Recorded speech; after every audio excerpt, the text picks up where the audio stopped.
Jesus said in the gospel, love your enemies.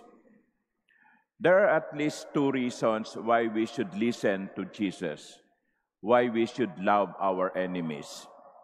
Number one, and the simple one, is self-preservation. Self-preservation. What do I mean by that?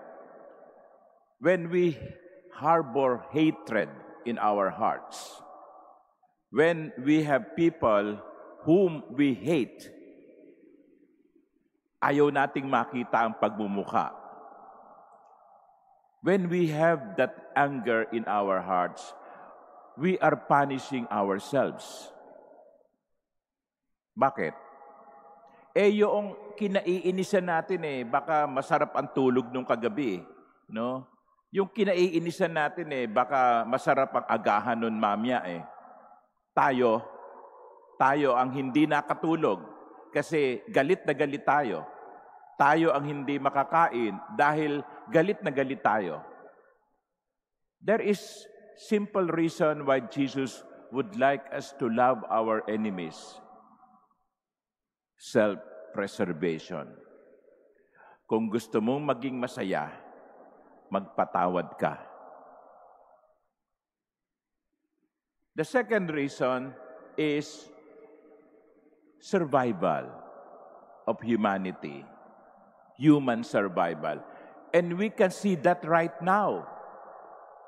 If we look at the news, what is happening in the Middle East, Israel bombing Iran, Iran bombing Israel.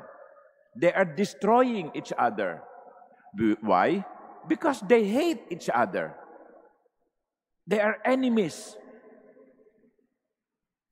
What happens kung lahat ng mga buildings bumagsak na, lahat ng mga tao bumagsak na?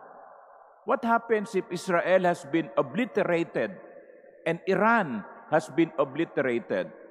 Who wins? No one. Because in war, nobody wins. Walang nananalo sa giyera. Kaya sinabi ni Jesus, magmahalan kayo. Mahalin nyo ang kaaway ninyo. Bring yourselves to the negotiating table.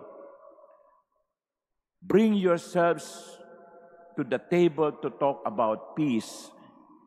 Because when we hate each other, no one wins. Kaya nga po, ipagdasal din natin yung nangyayari sa Middle East. Apektado din ang mga Pilipino. Nabalitaan ko, isang Pilipino ang nasa ospital at malubha. Yung ibang mga Pilipino umuuwi na sa Pilipinas, no, sapagkat may giyera sa Middle East. Apektado tayo. Pag uwi nila dito, anong trabaho ang naghihintay sa kanila? Malamang wala. You see, when we hate each other, we are losers.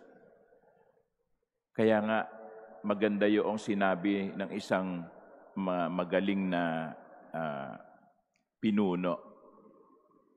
Let us destroy our enemies by making them friends.